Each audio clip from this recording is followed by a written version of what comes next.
Hi guys, it is a cold December day in the wasteland of South Austin, Texas. We have made it somehow to Tuesday, December 11th, 2012. This is Hambone Littletail, the old curmudgeon of doom, coming at you on two channels today. Both on my, quote, real channel, Humpty Dumpty Tribe, and my failure of a channel, Doomudgeon. And so just a couple of asides before I launch into this diatribe for the next God knows how long. For my listeners on Humpty Dumpty Tribe, a couple of warnings. Number one, there are going to be some bad words in this rant. You cannot discuss what is going on this planet without using the F word. So if the F word offends you guys, I am sorry. But if you are not prepared to hear the F word, you ain't prepared for what's coming into your future.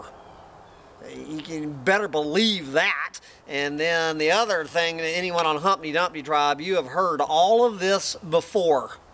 And I'm putting it all together into one package. And for you guys on Doomudgeon, well, it was a short but failed experiment. Clearly, my tack of using irony and humor in my 2x4 approach to wake people the fuck up about what's going on this planet, you know, is a complete, total failure. So, two warnings. I am going to grossly violate my self-imposed 10-minute limit on this rant. You cannot put the collapse of the planet Earth into a 10-minute sound bite. Okay, and what Doomudgeon will become, and the other thing is the collapse of this planet is not a fucking joke. It's not a joke, ironic or otherwise. And so my failed attempts at humor, I deserve to fail because there's no humor in this situation. So what Doomudgeon is going to become is whenever I have some little rant, some little, you know, bee in my bonnet, as it were, I'll come down here on this rock and sit here and pop off about it, and maybe you guys can get a laugh.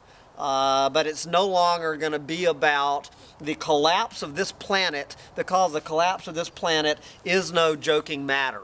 And with those two ham-bone little disclaimers out of the way, I am going to launch in to my grand opus, which is the reprise from the one that I brought to you from this very rock more than 2 years ago, with just some updates. And where to begin, I am going to attempt to lay out, hopefully before the memory card and the battery of this on this camera runs out. And if it does, I'll have to decide whether to continue in part 2 or not. I hope to lay out, number one, I'm going to cut the crap, to lay out what is killing this planet. And cut the crap, no uncertain terms. What is killing this planet? Number two, almost as important, and I would say just as important, is what is in the way of us from saving this planet. What we need to, the forces allayed against us, who do understand what is killing this planet, but what we're up against, and trying to cut through the crap, the ocean of crap we're up against. And number three is the cut the crap on what we need to do to save this planet which of course I'll barely be able to touch on. This is what I was hoping to accomplish in Dumudgeon, but it's just gotten to the point where it's what needs to be done to save this planet. It's so absurd that the all lines between reality and absurdist irony, satire have been blurred. It has gotten to the point that on this planet that the times have gotten so desperate on this planet that the measures to actually do anything about it, what we would really have to do as a species to change the course on this planet, it's just become a sick joke. And so that is what I'm going to attempt to do, but the bottom line of all this is going to be my howling into the universe to the 2 or 3 people on this planet who get to the end of this rant, just to show my absolute hopelessness of why I have zero hope for this planet and this species and every other species we share this planet with. We are fucked.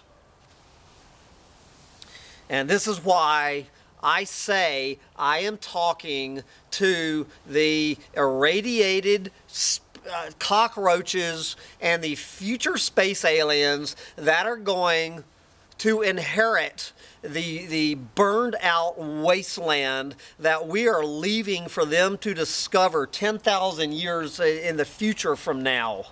Because there ain't anybody on the planet listening.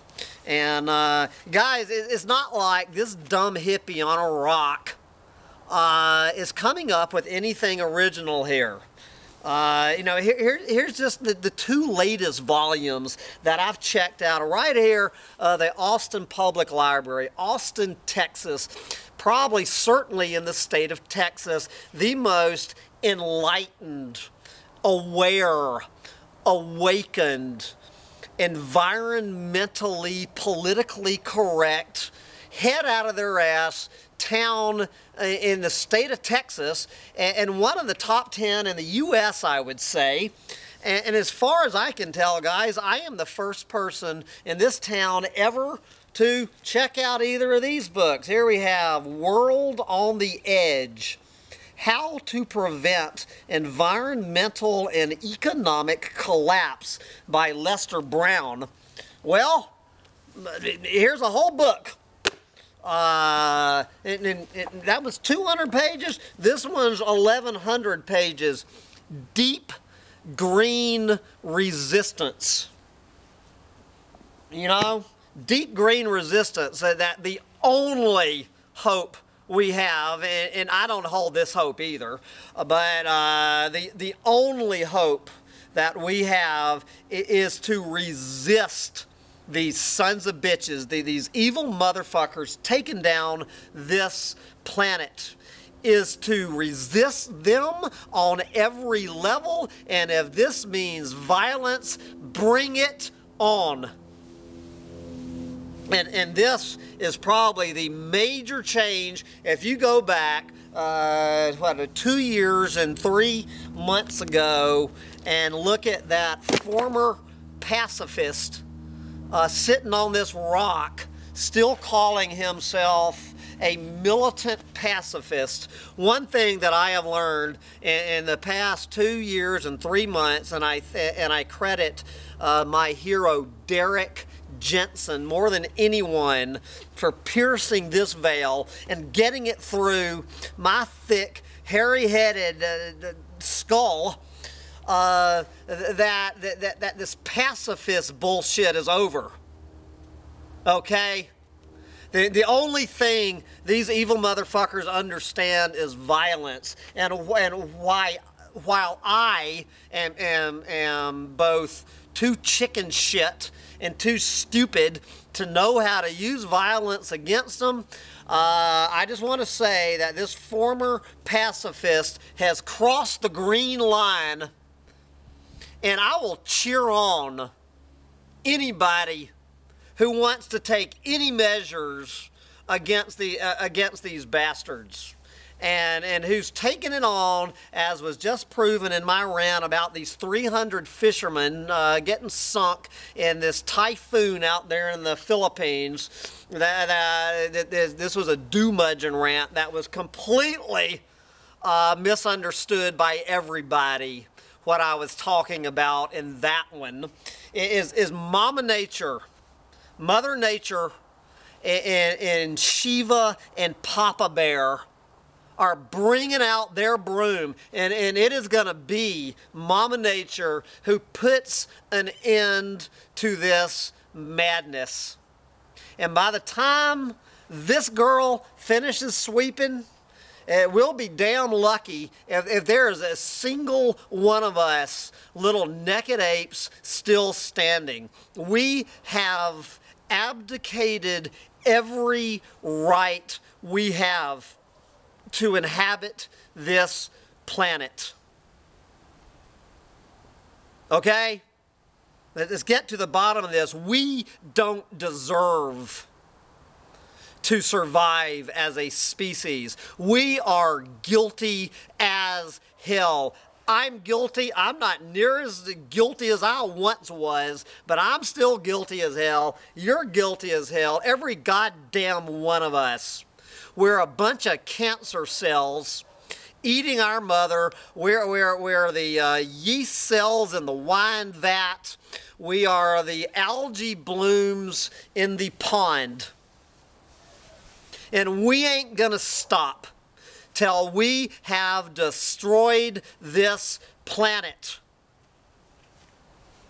So we've destroyed ourselves and we have destroyed this planet. And Mother Nature has every right to defend herself against the matricide we're committing against her by committing a little bit of infanticide. Jesus. Okay. Well, that said, here is what is killing this planet. The cut the crap identification of what is killing this species and every other species of earthling we share this planet with. It gets down to my hero, Ted Turner.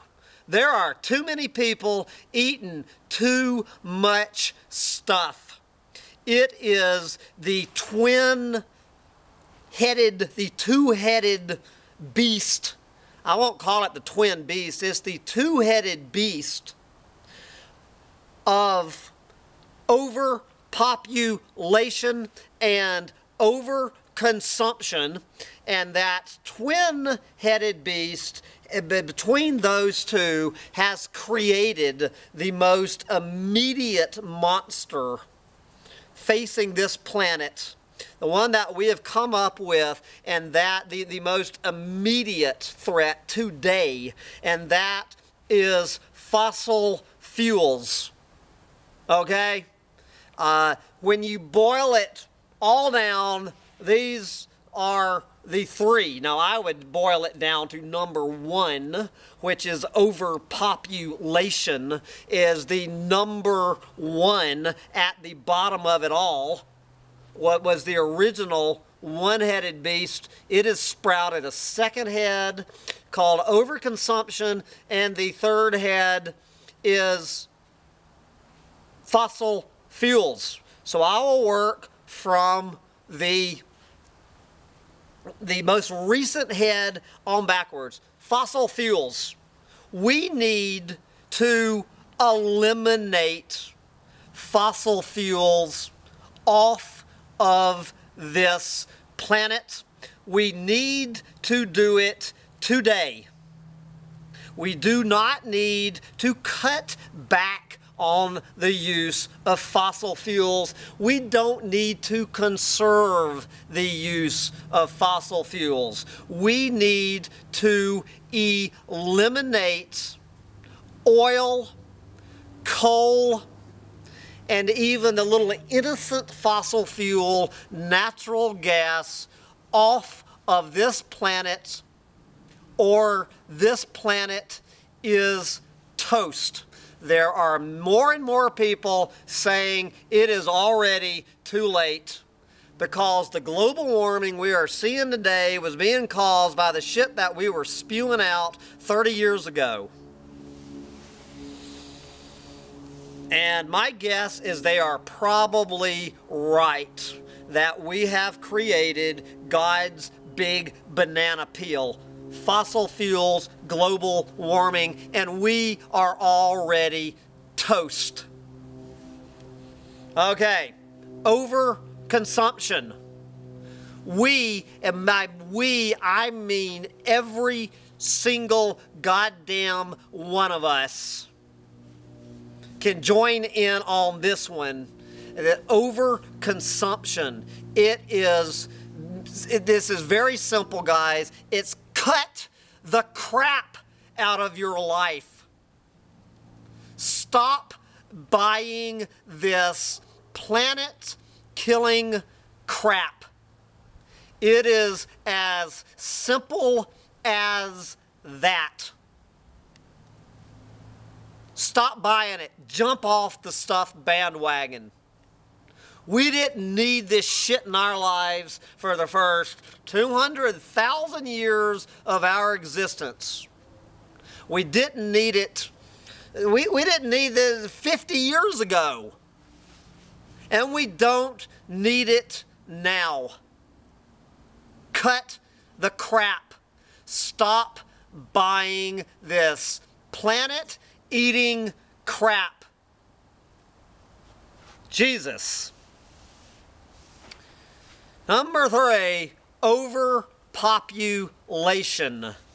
We need to reduce the population of this planet down to 1 billion or less people, and twice as good as 1 billion would be, as the Georgia Guidestones says in its #1 commandment, we need to maintain the population of this planet at 500 million or less. But in order to maintain the population to 500 million people, we need to get the population to 500 million people.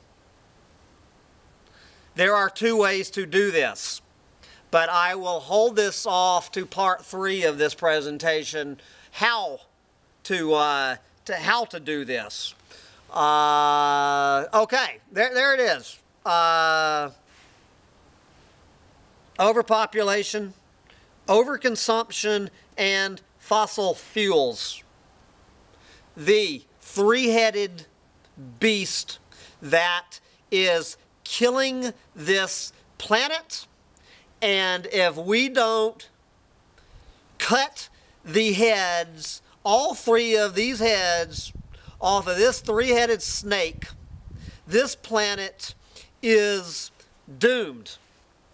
Okay, so what is keeping us from cutting the heads off of the 3-headed snake? It is the 5-headed snake that is keeping this 3-headed snake alive. Okay? Now, in each one of these 5 heads I'm getting ready to talk about are each their own little snake. It is a nest of snakes. But the big mama 5-headed snake that is birthing this Medusa of baby snakes and keeping this 3-headed snake alive is this. Number 1. It is those evil fucking global greedy banksters that are bankrolling this industrial, oil-soaked, free market, rapacious, good God, this planet eating on every level society. Behind it all is a tiny number of such unbelievably greedy monsters that there is nothing in the sickest, twisted mind of any science fiction horror writer has ever come up with to tap in to the sheer evil of these bastards that are bankrolling this. Okay, and this and you need to look no further than Ben Bernanke to just see one face. And I'm not pinning this all on Ben Bernanke. He's just one of the little puppets they put up front. Okay, this is head number one. Without these greedy bastards at the very, very, very top of this planet-eating pyramid, the pyramid below them would crumble. As long as we keep these fuckers in power, there is no hope. Okay. So who are the banksters behind? They are behind the other four heads. Certainly the three heads, and we will get to this head, the little finger, in a minute. We're going to go through the three heads that this motherfucker is running. Number one on the list is the global corporatocracy that owns this planet and is killing this planet. Number one of which is, surprise, surprise, the fossil fuel industry. The number one of these giant, multinational, global, multi-billion, probably multi-trillion-dollar corporations. The Fortune 500 is just the top 500. That's 500 of them that need to be brought down. It is the ones who run this capitalistic, free market, limitless growth model that completely, totally ignore the finite limits of this planet, the very way that cancer cells ignore the finite limits of the body that they're eating, just like the cancer cells ate my own mother, and with a small m in my own personal life, or you know, as I just said, are the yeast cells in the wine vat, or the algae cells in the pond, whatever you want to use to illustrate this. It is they're a bunch of fascists, and they are literally fascists, which brings me to this finger. This finger is the government. The government, the global wide planetary new world government, the new world order. If you, for you people who might have heard this term and are wondering who the New World Order are, it is all of these governments owned by the global corporatocracy. This is the definition of fascism, is when government becomes owned by private industry. that these corporate, these planet-eating corporations, these industrialists, these cancerous industrialists, that were so glorified in Atlas Shrugged, they have completely taken over the governments around the globe, being financed all the while by this evil bunch of banksters behind it all. This isn't rocket science, guys. This is after I have been studying this for 4 years. I have put more time in my life than most people put in a college education to figure this out, for my left brain to figure this out, and I have confirmed all of this information in my right brain through checking in with the mushroom god, the San Pedro cactus god, and the ayahuasca god, just to make sure my right brain is balanced with my left one. Okay, you can go either route or both of them if I add, and you will come up with these same conclusions. Okay, so how are these governments kept in power? These governments who are owned by the global corporatocracy and bankrolled by the banksters, how are they kept in power? They are kept in power by the global militaries, the police state, if you will. It is all of these militaries, number one gang of them all, the U.S. military. The U.S. military, completely in bed with the multinational corporations and these evil bankers back here, literally, militarily protecting the corporatocracy's agenda, which is the same as the global government's agenda. Literally, with guns and bombs. Okay? The militaries which are put out there for these dumbass sheeple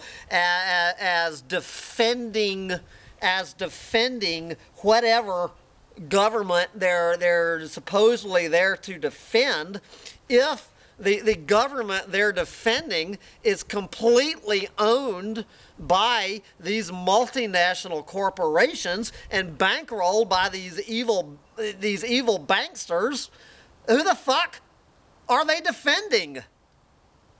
This is, as I say, this isn't rocket science, guys.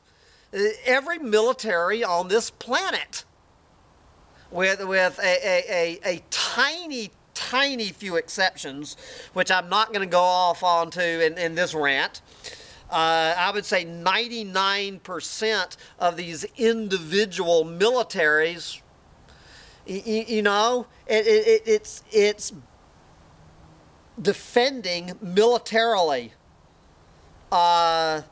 this corporate bankster agenda. Is greed, is pure unadulterated greed, and this is why that anybody who pulls their head out of their ass and figures this out and tries to resist in their deep green resistance, or any other, if you try to resist these guys, this is why you will be shot down. This is why I am completely hopeless that the tiny few people on this planet who understand that the only way to go up against these evil motherfuckers is to resist them on every level, we have no chance, because of the fourth finger. Literally the hired guns, the armed goons that have been put in place to flatten, to silence anybody calling out these bastards. Okay, there's 4 heads of the snake. And let's end, okay, we've gone through the global banksters, the global corporatocracy, the global fascist New World Order government, and the global police state. Those are 4 heads. And then that leaves this little guy right here. And this is the one that it took me 2 years to figure out, where this is an addition to my rant up here on this rock from over 2 years ago, and that is the consumer buying the crap that keeps this whole 4-headed snake alive. What a surprise how this head of this snake is the one that keeps the number 2 head of this snake, how they are intertwined every bit as inextricably as the twin helix of our DNA. It is every single one of us on this planet buying the products that keep this corporatocracy in power. If we were not buying their products, this head, if we cut off this head, guys, this head falls too. And it's this head that then they all crumble and we save this planet. But this little head here, the more I understand this, the more I look at Black Friday videos, the more I look at the statistics coming out that like over Black Friday weekend was the single biggest orgy of consumer frenzy in the history of this country. I understand that this head, this little finger, is as big as all 4 of the other heads, combined, because all of these big 4 fingers would crumble if it wasn't for this one little finger. This is their Achilles heel. How many times have I said this since reading Atlas Shrugged, that they put it right out there in 1957 that the only way to resist these bastards, if you want to go up against all of these bastards, namely this guy, but with them in all of their little henchmen, there is one way to do it, and that is to go after their Achilles heel, and that is to stop buying their products. We need to put these sons of bitches out of business, and the way we're going to do it is to stop buying their products. And the number 1 product we need to stop buying is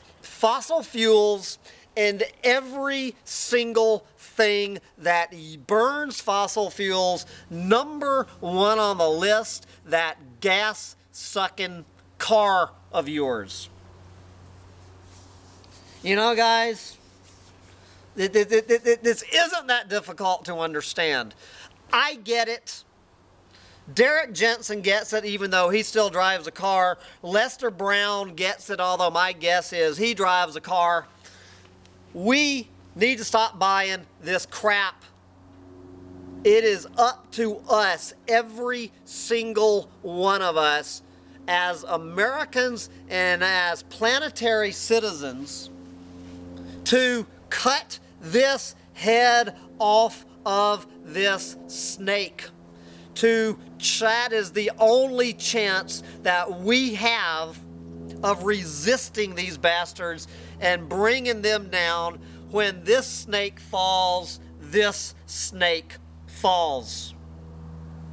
All 8 heads on one level come back to this. Jesus. So it sounds like I've already segued into how we are going to save this planet.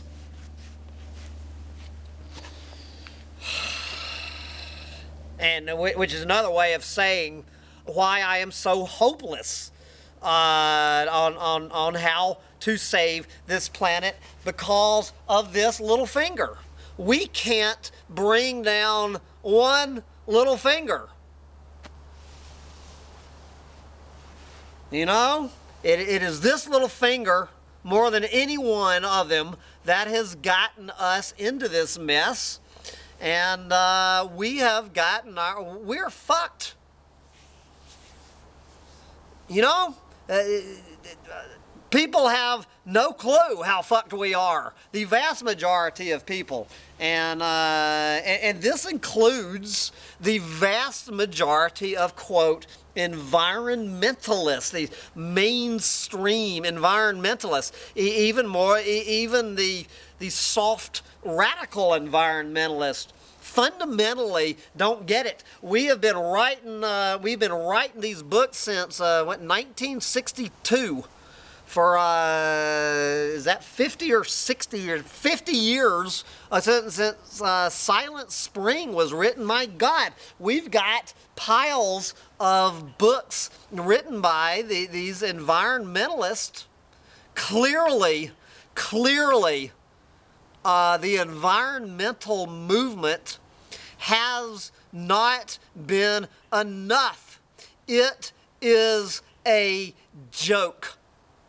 It is a joke. For every little victory, for every one step ahead towards saving this planet, the environmental movement has made. It has been this five-headed snake has made 10 steps forward towards eating this planet. Every single ecosystem on this planet, every single one of them, with the exception of deserts,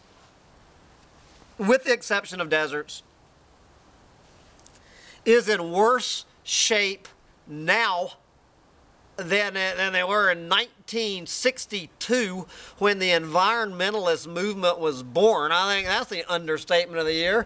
As I'm sure I'll be saying here on New Year's Day, every single ecosystem on this planet, with the exception of deserts, is in worse shape.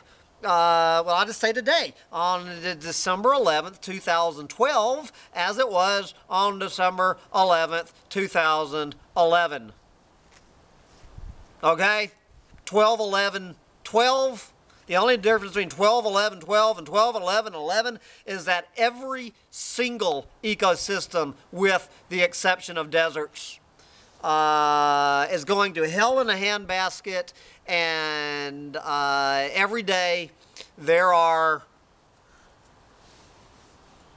how many of our fellow earthlings do we just send into oblivion as the 6th mass extinction on this planet ramps up?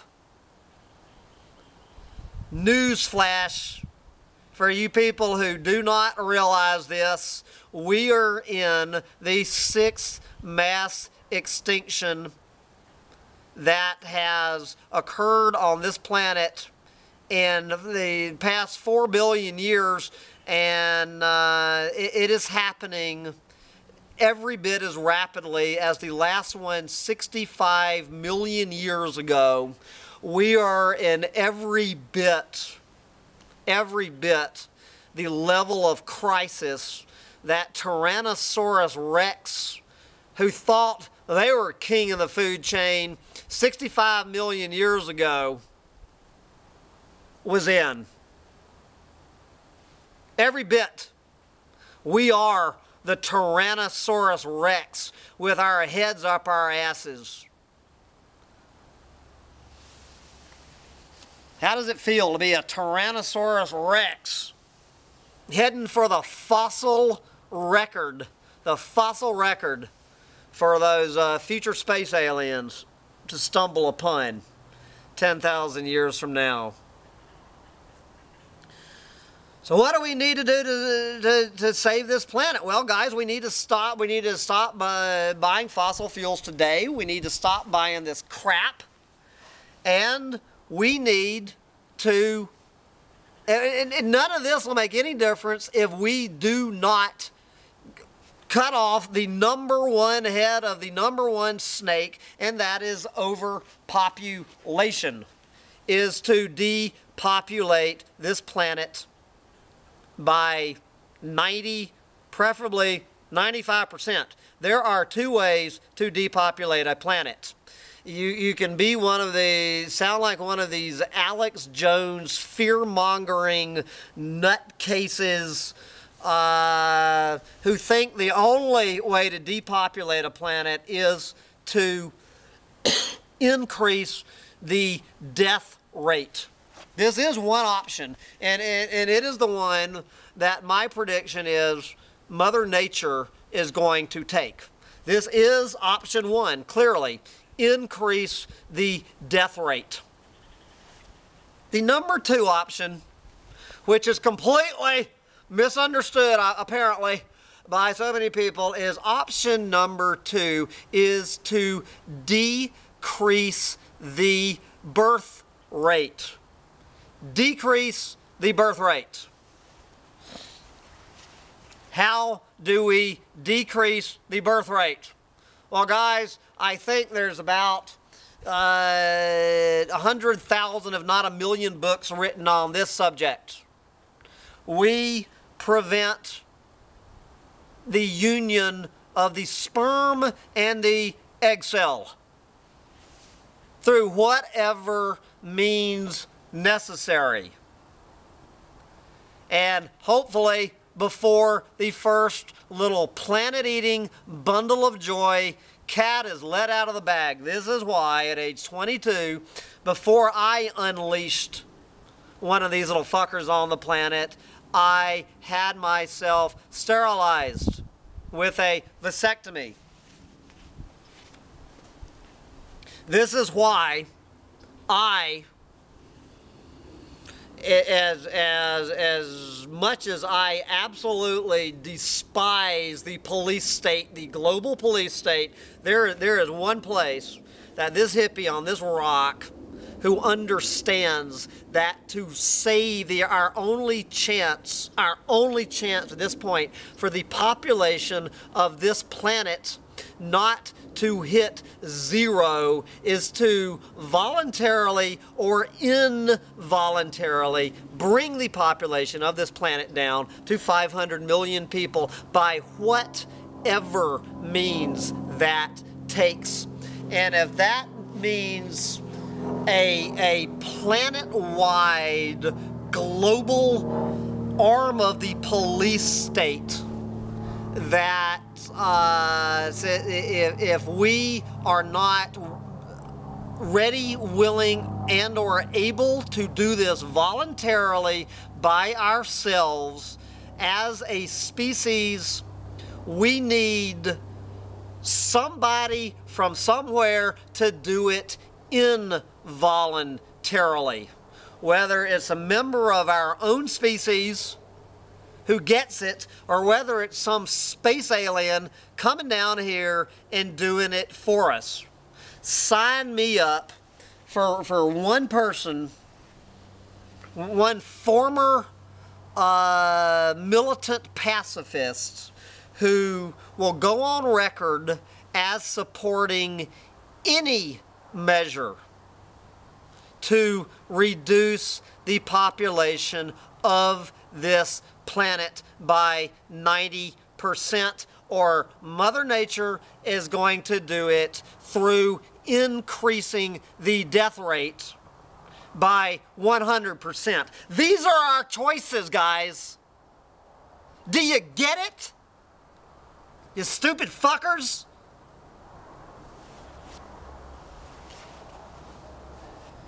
Put it in the chemtrails. Put it in the water.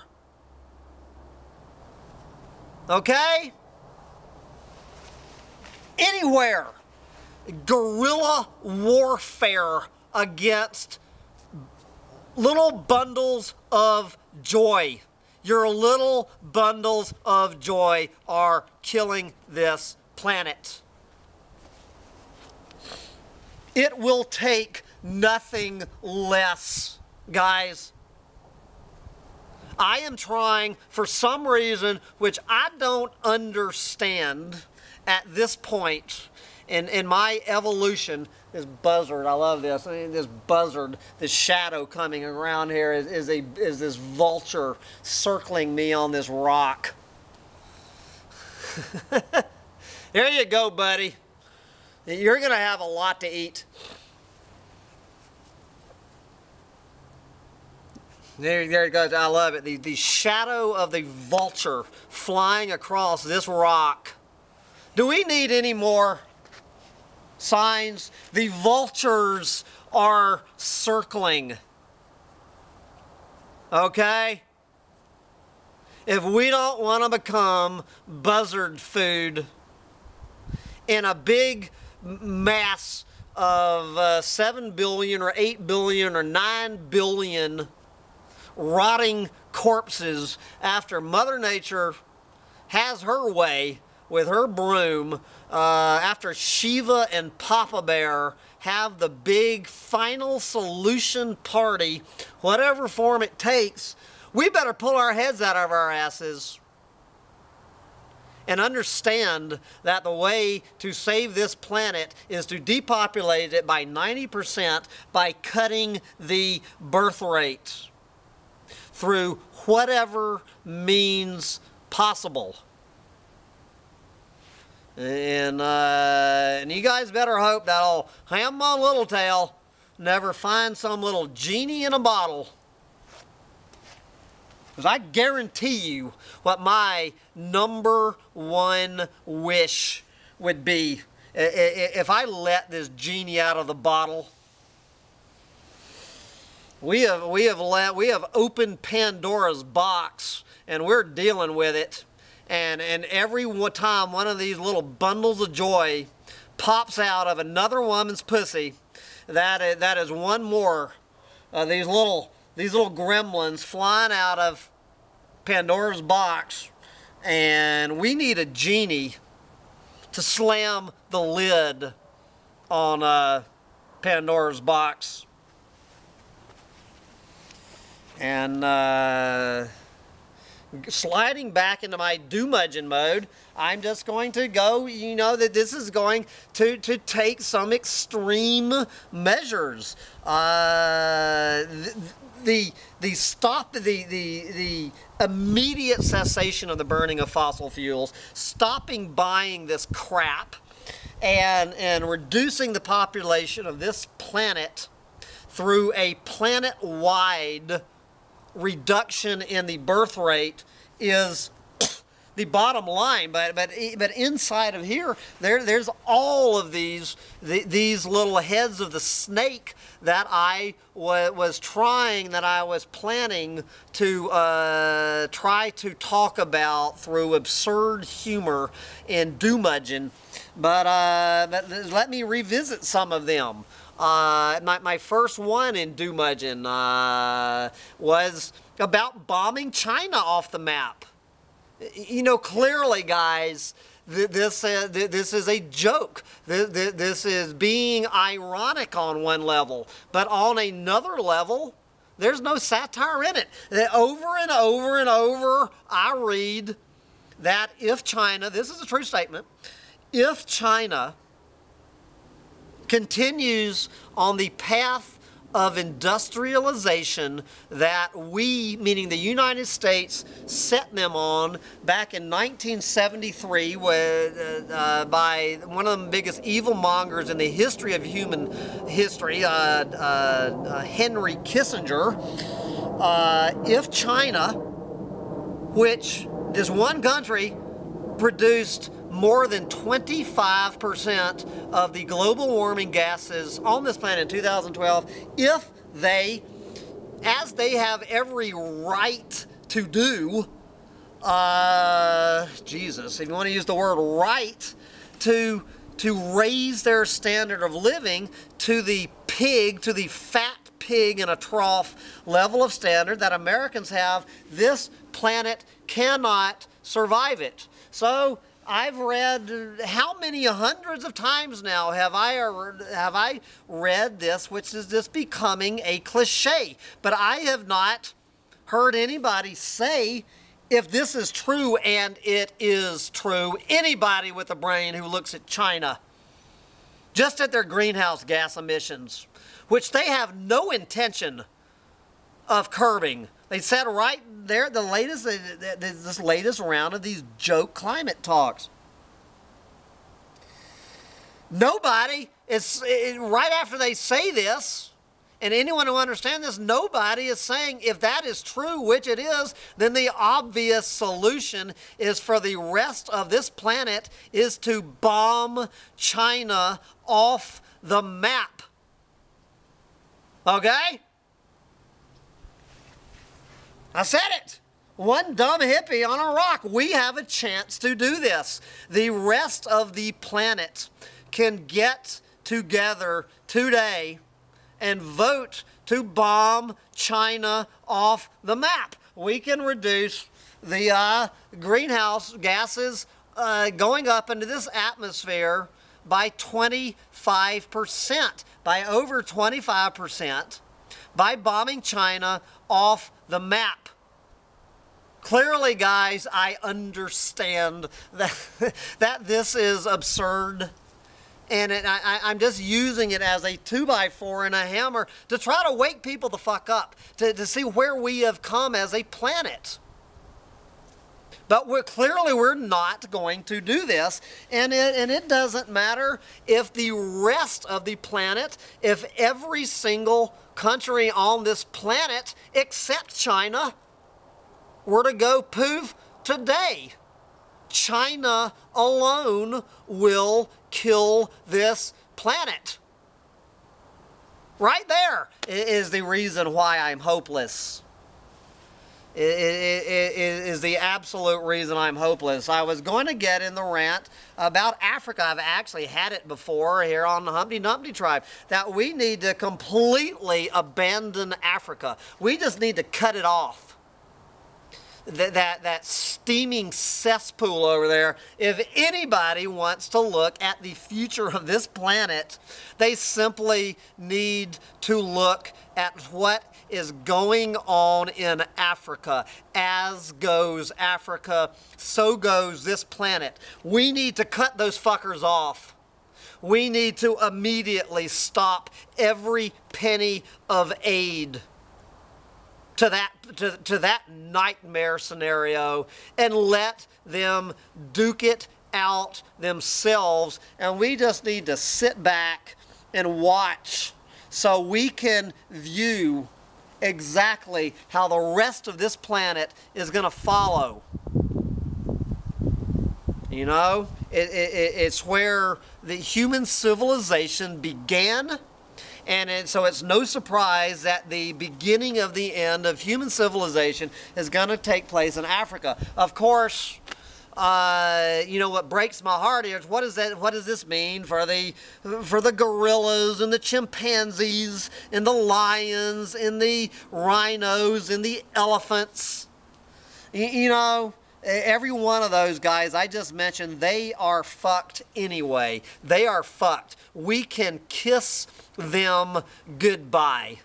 Whether we keep propping up the nightmare of Africa or we cut them off, it doesn't matter, guys. You can kiss those fellow earthlings goodbye, no matter which tack we take in Africa. Africa is an absolute tragedy, and for the rest of this planet to keep feeding that, cut them off.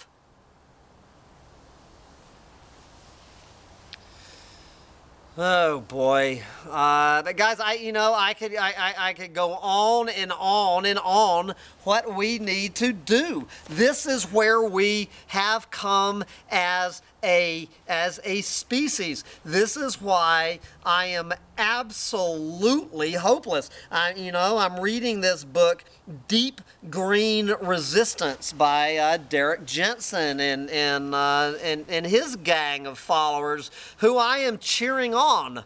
This is an 1,100-page book, which is supposed to convince me that we can actually bring down industrial civilization, that nothing less than the total collapse and fall of industrial civilization, nothing less is going to save this planet. And I'm supposed to be convinced by this book that we can do it. Well, I'm 100 pages into the book, and all they have managed to do, Derek and these other two guys, is to convince me beyond all shadow of a doubt that we have zero chance of bringing down industrial civilization. Derek Jensen, talking about he doesn't have the brains to bring down one cell phone tower. Wow, what was I reading in my rant yesterday? Where is one of the biggest investment opportunities in the future of this planet is investing in more cell phone towers. The cell phone tower industry is one of the healthiest industries on this planet. We have no chance. All the deep green resistance movement is going to do, and I cheer them on, is that at least we're not going to go down like a bunch of damn cockroaches with their legs up in the air. We're not going to sit there like that bunch of pansies at the Council of Foreign Relations having the biggest planet eater on this planet, Rex Tillerson, CEO of Exxon, walking in front of the single biggest the evil band of planet killers on this planet, the Council of Foreign Relations, and announcing right there in front of the New York Times that climate change is real, it is man-made, and it is caused by the burning of fossil fuels such as Exxon gasoline, and we are just supposed to deal with it. And not one of the people in the Council of Foreign Relations stood up and said, excuse me, you're full of shit, Rex. That's because every one of them in the Council of Foreign Relations has Rex Tillerson's dick in his mouth. Just as every person who owns a gas-sucking car does. Good luck on your campaign against these planet eaters. Derek and the gang, in your deep green resistance movement. You have me cheering you on.